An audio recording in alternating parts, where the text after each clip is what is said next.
सरकारी सफलता में आज आप ज्योग्राफी सीखने वाले हैं और ज्योग्राफी में खास करके इंडियन मैप पर हम लोग बात करने जा रहे हैं। ध्यान से सुनिएगा, बने रहिएगा, बहुत ही अच्छा कॉन्सेप्ट मिलने वाला है। तो चलिए बहुत ही आराम से सीखेंगे। वीडियो थोड़ा लंबा रहेगा लेकिन आपको चिंता नहीं करना है, ध्यान से बस सुनते जाना है। आप जरूर कुछ अच्छा सीख कर जाएंगे और जब आप अच्छा सीखेंगे तो आप अपने दोस्तों को भी बताएंगे, तो यह हमारा विश्वास है। चलिए वीडियो को देखते हैं। देखिए, जैसा हमने कहा कि वीडियो लंबा होगा इसलिए आपको आराम से सीखने की आवश्यकता है। तो आज हमने जो ये भारत का नक्शा बनाया है, हम कलाकार नहीं है बल्कि एक कोशिश है कि आपको लगे कि ये भारत का नक्शा बन चुका है और सिखाने का एक प्रयास है। ठीक है, तो किसी की भी भावना को आहत पहुंचाने का हमारा कोई उद्देश्य नहीं है, ये हमारा डिस्क्लेमर है। तो चलिए स्टार्ट करते हैं। देखिए, पहले तो आपको यह समझना होगा कि क्वेश्चंस बनते कैसे हैं और क्वेश्चंस को हम टैकल कैसे कर सकते हैं, तैयारी किस लेवल का करना पड़ेगा और किस किस तरह से हमको पढ़ना पड़ेगा। देखिए, ये भारत का नक्शा है, तो भारत का नक्शा जैसे हम बोले तो आपके दिमाग में दो बातें घूमनी चाहिए कि नक्शा दो तरह का होता है। वो कौन कौन होता है? एक तो फिजिकल होता है और एक होता है पॉलिटिकल। पॉलिटिकल यानी राजनीतिक नक्शा, यानी भारत का एक राजनीतिक नक्शा भी होगा और एक भौतिक नक्शा भी होगा। आप उम्मीद है समझ चुके होंगे। चलिए आगे बढ़ते हैं। ठीक है, ये पहले तो आपको एंगल अपना बनाना है कि कौन कौन से पड़ोसी मुल्क हैं। तो चलिए एक बार हम देख लेते हैं कि भारत के पड़ोसी मुल्क कौन कौन से होंगे। तो पाकिस्तान होंगे, अफगानिस्तान होंगे, चाइना होगा, नेपाल होगा, भूटान होगा, बांग्लादेश होगा, म्यांमार होगा और श्रीलंका होगा। इस तरह से आपको कई बार अपने आप गुनगुनाना है, खुद से बोलना है, मल्टीपल टाइम्स बोलना है ताकि आपको ये सारी बातें याद हो जाए। अब यहाँ पर देखते हैं हम एक चीज कि क्वेश्चंस कैसे बनता है। देखिए, सभी जो है वो आपका जमीनी सीमा बनाता है, लेकिन श्रीलंका एकमात्र ऐसा देश है, हम फिर से बोलना चाहेंगे, जितने भी पड़ोसी देश हैं भारत के, वो जो सीमा बनाते हैं वो स्थल से बनाते हैं, यानी जमीन यानी भूभाग से बनाते हैं, लेकिन श्रीलंका एकमात्र देश है जो जल मार्ग से भारत से जुड़ा हुआ है। ठीक है, इसको बाद में हम जानेंगे कि क्या कहते हैं, पार्ट स्टेट कहते हैं।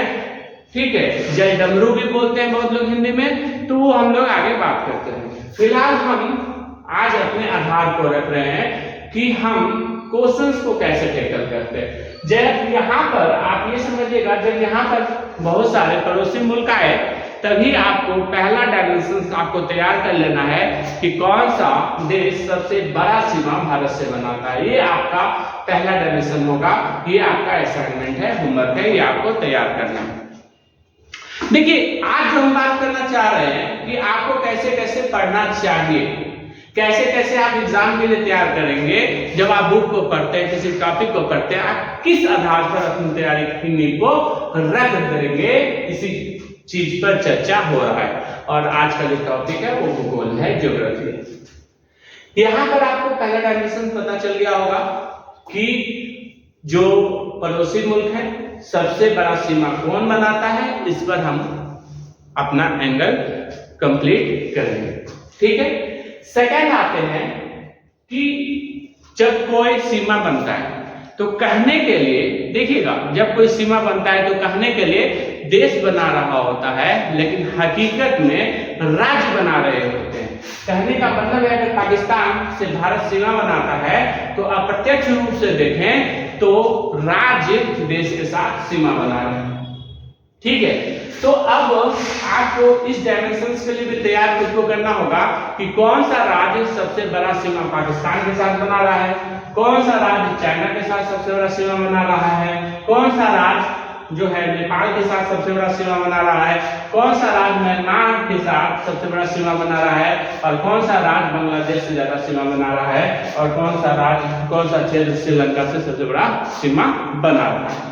ये सारी बात जब आप एडजस्ट कर लेंगे, ठीक है, तब जो थर्ड डायमेंशन आपको मैप में पढ़ना चाहिए वो कि जितने भी राज्य हैं उनकी राजधानी को आपको देखना है।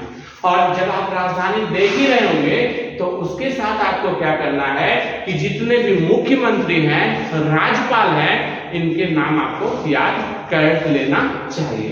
अब देखिएगा, इतना तक जब आप आ जाते हैं तो यहाँ पर आपको एक डायमेंशन और भी याद करना चाहिए। जैसे आप किसी खास एग्जाम के लिए, जैसे बीपीएससी के लिए जाते हैं, तो जो आपका राज्य है बिहार, वो किस किस राज्यों से होकर गुजरा है, ठीक है, ये सब आपको पढ़ना पड़ेगा। इसके साथ जो बड़े राज्य हैं उत्तर प्रदेश, वो किन किन राज्यों से सटे हैं, ये आपको पढ़ना पड़ेगा। ये हम जो बात कर रहे हैं वो राजनीतिक नक्शे पर बात कर रहे हैं, मतलब इस एंगल में हमको क्या क्या चीजें कंप्लीट करनी चाहिए। साथ ही जब हम राजनीतिक नक्शे का बात करेंगे, हमारे पास जो दिमाग में एक बात आएगी वह आएगा भारत का मानक समय। देखिएगा, भारत का जो विस्तार आप देख रहे हैं, इस विस्तार को ऊपर से नीचे, यानी अगर हम उत्तर से दक्षिण की तरफ विस्तार पर बात करेंगे तो हम किस चीज पर बात करेंगे, हम किस चीज पर बात करेंगे, हम अक्षांश विस्तार पर बात करेंगे इस तरह से। और अगर वेस्ट टू ईस्ट यानी पश्चिम से पूरब तक का विस्तार अगर हम बात कर रहे हैं तो वो हम देशांतर पर बात कर रहे हैं। कहने का ध्यान से सुनिएगा, वीडियो के अंत तक बने रहिएगा, बहुत कुछ अच्छा सीख कर जाने वाले हैं, इस चीज को थोड़ा सा ध्यान में रखिएगा। जैसे ये आपका भारत है, तो भारत का जो विस्तार है उत्तर से दक्षिण की ओर और पश्चिम से पूरब की ओर।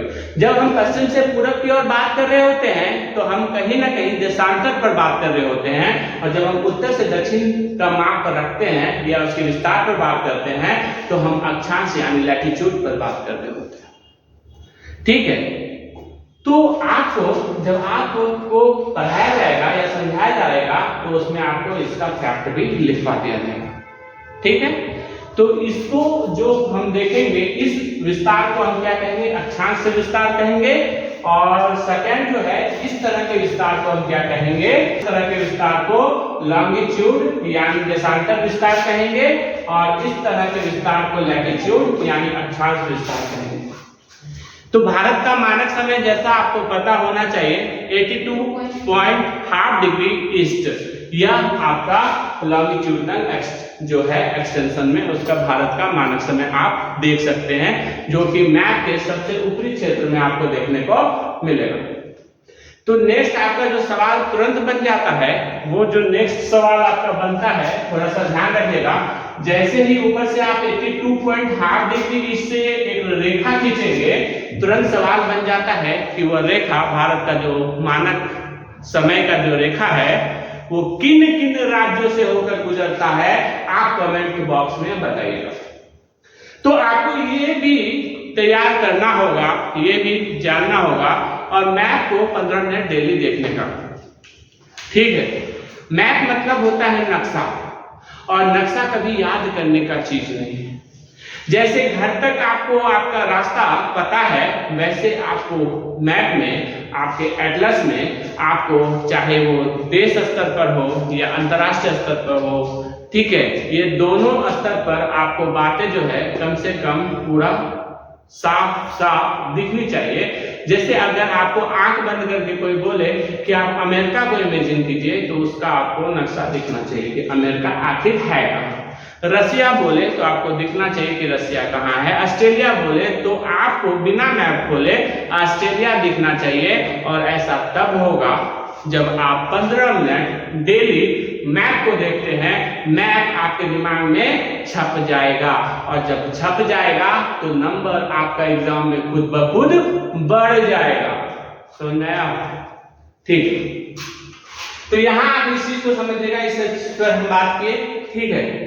अब यहाँ पर आपको इतना चीज बताने के बाद हमने आपको बार बार बताया है कि अब हम क्या करने वाले हैं, अब हम करने वाले हैं कर्क रेखा का विस्तार। जो भारत का अगर हम क्षेत्र देखें, भारत आखिर है कहाँ? कभी आपने सोचा है कि हमारा जो भारत है वो है कहाँ, हम हैं कहाँ, हम कहाँ रहते हैं, कहाँ पर ठहरते हैं? पूरे विश्व की तुलना में बात करें तो हमारा पोजीशन, हमारा सिचुएशन, हमारा जो स्टे है वो पूरे विश्व यानी पूरे ग्लोब में कहां पर है, क्या आप जानते हैं? नहीं जानते हैं तो देखिए आपके पास छोटा सा हम ग्लोब बनाते हैं। अगर यह ग्लोब है, इस ग्लोब को 4 भाग में तोड़ दिया जाए, इस ग्लोब को 4 भाग में बांट दिया जाए तो हमारा भारत इस क्षेत्र में है, यानी ऊपर उत्तर बोलेंगे, नीचे दक्षिण, ये पश्चिम, ये पूरब। तो हमारा जो भारत है वो कहीं ना कहीं इस क्षेत्र में आता है। हमारा जो भारत है वो इस क्षेत्र में आता है, इसलिए पूर्व उत्तर यानी नॉर्थ ईस्ट रीजन में हमारा इंडिया, हमारा भारत स्टे करता है। क्लियर है? ठीक है। तो इसी ग्लोब में हम जब देखेंगे तो देखेंगे कि कर्क रेखा इसको काटते हुए बीचों बीच गया है। और अब जूम करके थोड़ा देखते हैं तो यही कर्क रेखा आपको भारत के नक्शे में देखने को मिलेगा।